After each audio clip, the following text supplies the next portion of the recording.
예, 이번에는 중국으로 8번 중국 살펴보겠습니다. 중국 첫 번째 나라는 전설의 하나라, 두 번째는 상나라가 있고요. 상나라는 은나라라고도 불려집니다. 그 다음에는 주나라. 주나라는 이제 춘추 전국 시대로 이제 연결이 되지요. 약 550년 기간이 이제 춘추 전국 시대인데 중국의 수많은 나라들이 이제 550년 동안 있죠. 그 수많은 나라가 결국은 하나, 약하면 죽죠. 하나의 나라가 이제 되죠. 그 사이에 얼마나 그 전쟁 속에서 많은 사람들이 죽었겠습니까? 약육강식 세계. 그러니까 이제 중국의 철기 시대는 이제 춘추 전국 시대부터 이제 철기 시대라고 이제 하는데 돌로 이때까지는 돌로 농사짓다가 청동기 시대 돌로 농사지었습니다. 철제 농기구 그리고 철제 무기가 등장합니다. 예, 그러는 가운데 약육강식의 세상에서 제자백가가 등장합니다. 제자백가는 대표적인 사상가가 법가, 차별 없는 사랑과 평화의 묵가, 도가, 그 다음에 인과 예제를 강조한 유가가 있죠. 등장한 배경, 선생님은 배경을 중요하게 생각합니다. 약육강식의 세계에서 사람이 사람답게 살고자 고민하면서 등장한 게 이제 제자백가님께서 그러니까 좀 유가는 뭡니까? 착할 인, 예절 지키면서 살자. 인사하고 살자. 수업 시간에 선생님들 들어가면 여러분들 인사합니까? 인사 좀 하고 그 다음에 묵가 기억나죠? 묵가는 뭐냐? 차별 없는 사랑과 평화. 약한 사람 살면 안 되죠. 약한 사람 괴롭히며 살면 안 되죠. 우리가 인간이 인간답게 살아야 되겠죠. 짐승처럼 약한 사람 괴롭히고 조롱하고 놀리고 욕하고 살면 안 되겠죠. 그 다음에 철제 농기구와 소를 이용한 농사법이 보급이 되니까 당연히 먹는 것이 남아 돌겠죠. 먹는 것, 잉여 생산물은 먹는 것이, 남아 도는 먹는 것이죠. 증가하니까 모두가 육체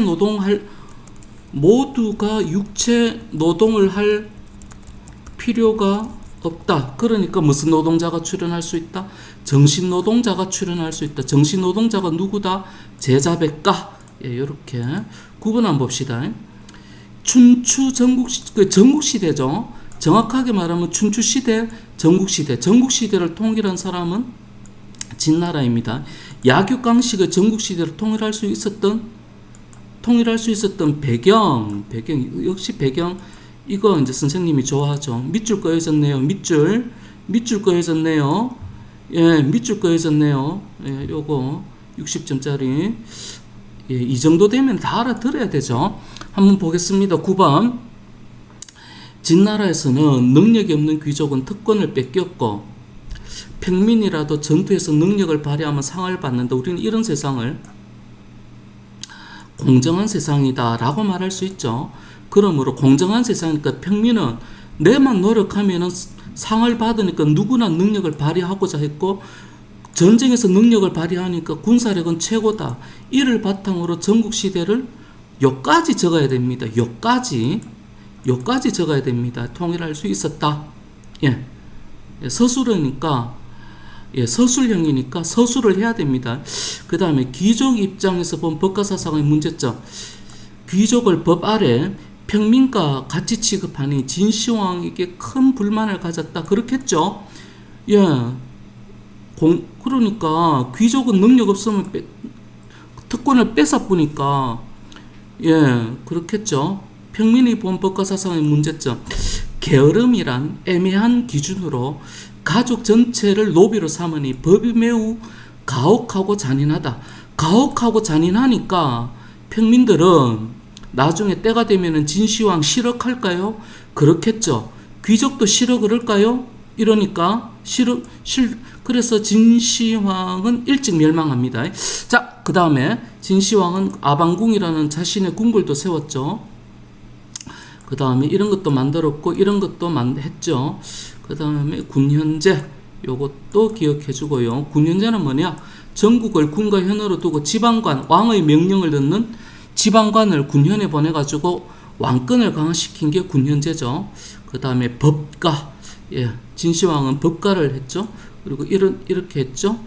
자, 진나라가 일찍 15년 만에 대략 일찍 멸망합니다. 멸망하고 초나라와 한나라가 이제 들어서다가 결국은 이제 한나라가 초나라를 멸망시키고 진나라를 이어서 이제 중국 대륙을 장악합니다. 초나라하고 한나라하고 전쟁하는 게임을 우리는 장기로 우리는 확인할 수 있죠. 그건 그렇고 한나라는 이제 한무제가 유명하죠. 고조선을 멸망시켰고요. 이런 일도 있었고요. 이후 이제 십상시가 등장하면서 이제 지방에 있는 한나라가 망할 때쯤 되면 지방의 호족이 백성의 토지를 약탈하고 횡포를 부립니다. 그러니까 그러니까 이제 지방의 호족이 나쁜 놈이죠. 이 나쁜 놈을 누가 혼내줘야 됩니까? 원래 같으면 왕이 혼내줘야 되는데 왕은 이 십상시 더러운 놈들한테 휘말려 가지고 아무것도 안 합니다. 그냥 맨날 술 처마시고 난리를 칩니다. 그러니까 뭐 왕이 아무것도 안 하니까 호적이 아싸악 하면서 지멋대로 합니다.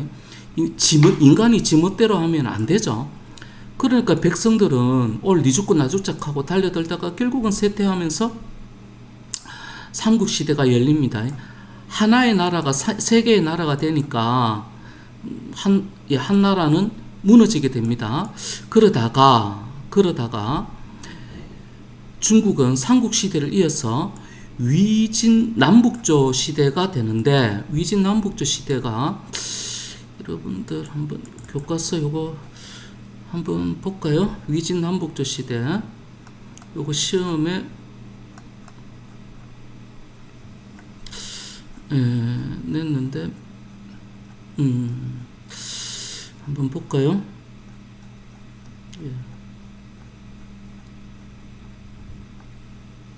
여기 요거 시험에 냈습니다. 요 그림 삼국시대 요게 이제 위초고 그죠? 위초고 그런데 세력이 제일 강한 게 위나라입니다. 위진 남북조 시대. 요 기간이 450년쯤 됩니다. 위진 남조 북조 위진 남북조 시대. 수많은 나라 이름 외울 필요 없죠? 위진 남북조 시대 이렇게만 기억하면 되죠? 네, 그렇습니다. 위진 400년. 이때는 유목민족 호족과 한족의 문화가 융합이 된다. 융합이 된다. 그러니까 여기에 중국의 북쪽에 있는 유목민족이 중국 대륙 북쪽을 차지합니다. 그러니까 섞이겠죠. 중국 문화와 북쪽의 문화와. 이때가 우리나라는 삼국시대입니다. 고구려 백제 신라가 있는 위진 남북조 시대 기억해 주기 바라고요. 그 다음에 구품중정제로 귀족의 자녀가 구품중정제는 관리를 뽑는데 추천입니다. 추천. 시험이 아닙니다. 그러면 주로 누가 관리로 귀족으로 추천되느냐? 이 더러운 놈들 저것끼리 다 해쳐먹겠죠. 저것끼리 다 해쳐먹고 저것끼리 추천해가지고 호족이 안 그래도 부자인데 더러운 놈들이 중앙관직까지 다 차지합니다. 우리는 이런 사회를 문벌 귀족 사회라고 합니다. 이런 제도를 추천으로 관리가 되는 제도를 무슨 제도라고 하느냐? 구품 중정제라고 합니다. 그 다음에 그래가지고 요때는 요 시대에는 너희끼리 다 해쳐먹어라. 너희끼리 다 뒤지든지 말든지 다 해쳐먹어라. 나는 세속이 뭐냐?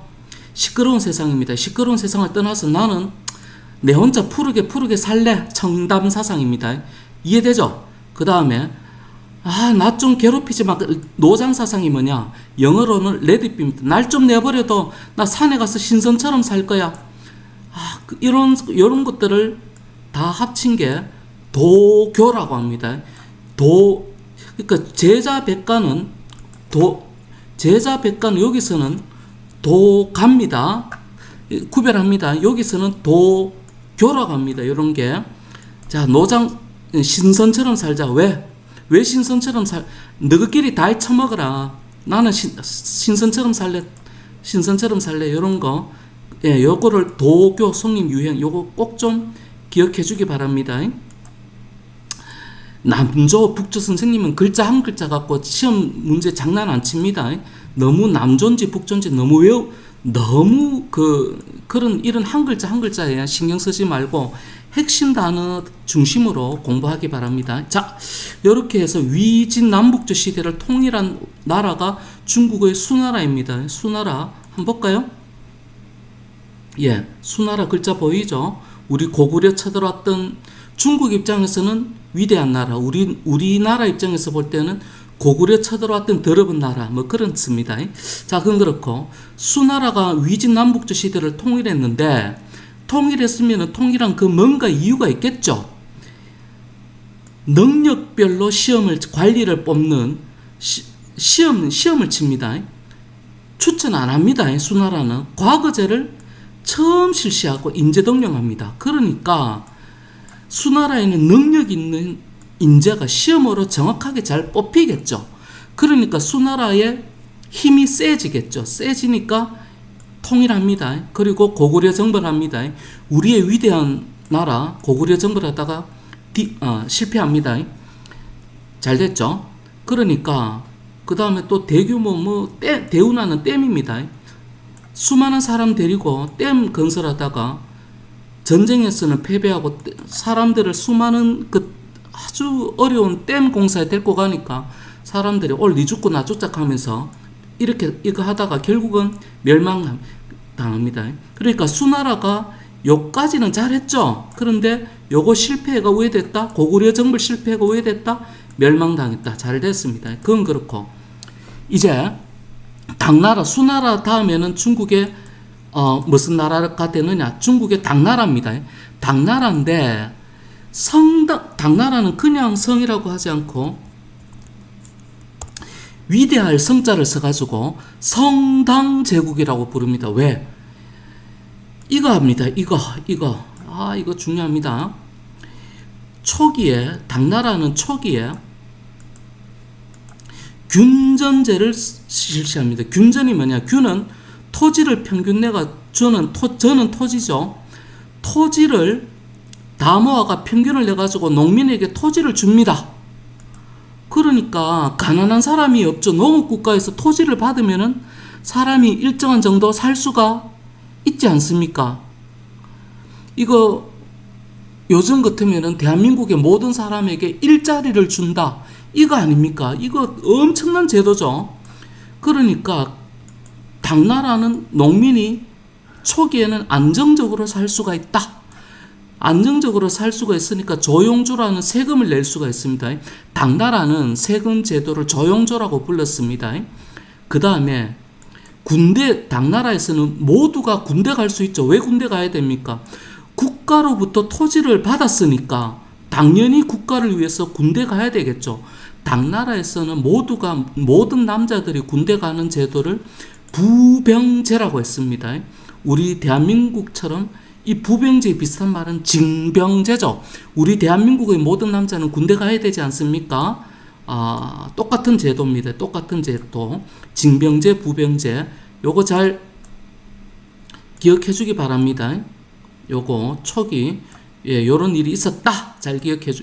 그러니까 당나라는 국가의 힘이 세질까요? 세지죠. 그러니까 위대한 이 당나라가 중국에서 가장 화려하게 발전했다라고 해가지고 성당제국이라고 부릅니다. 그래서 이 더러운 놈들이 요걸 좀 하면 안 되는데 여하튼 이 더러운 놈이 이 당나라가 우리나라 고구려를 멸망시킵니다. 수나라는 실패했는데 이 당나라는 군사력이 너무 세니까 결국 우리의 위대한 고구려가 이 더러운 놈, 이 당나라한테 멸망당합니다. 그건 그렇고, 이제 당나라 후기에는 균전제가 붕괴가 되면서 토지가 없으면 몰락하죠. 농민들이 많이 생기니까. 그러면은 군대에 못 가죠. 그러면 군대는 누가 가냐? 모병제. 그러니까 갈 사람만 가게 됩니다. 병사를 모집해가지고만 갑니다. 그 다음에 세금은 다 못 내죠. 그러니까 낼 수 있는 놈한테만 1년에 2번 세금 거둡니다. 그래서 새는 세금이고 양은 양손이라고 하죠. 양이라는 말은 일을 의미합니다. 자, 그 다음에 중국 당나라는 한자 율령이라는 말은 율은 법률, 영은 명령. 그러니까 율령을 비슷한 말로 고치면 법이겠죠. 이런 거 4개 다 외울 필요는 없습니다. 요거를 공통 요소로 하는 동아시아 문화, 요게 포인트입니다. 선생님은 한 단어 하나 갖고 장난치는 문제 안 냅니다. 자, 이런 걸 해가지고 요게 포인트입니다. 동아시아 문화 형성에 결정적인 기여를 했다. 어느 나라 시기에? 당나라 시기에. 그 다음에 당나라는 돈이 많으니까 귀족적 성격이 문화, 이런 사람들이 등장했다. 그 다음에 이제 국제적인 문화 발전했다. 예, 요런 거. 예, 당나라에 대해서 바르게 설명한 거 잘 기억해 주기 바랍니다. 이거는 뭐 당나라, 요 시기부터는 당 전체 시기다. 이렇게 말할 수 있겠죠. 자, 그리스 유럽은 조금 이따 다음 영상으로 보도록 하겠습니다. 감사합니다.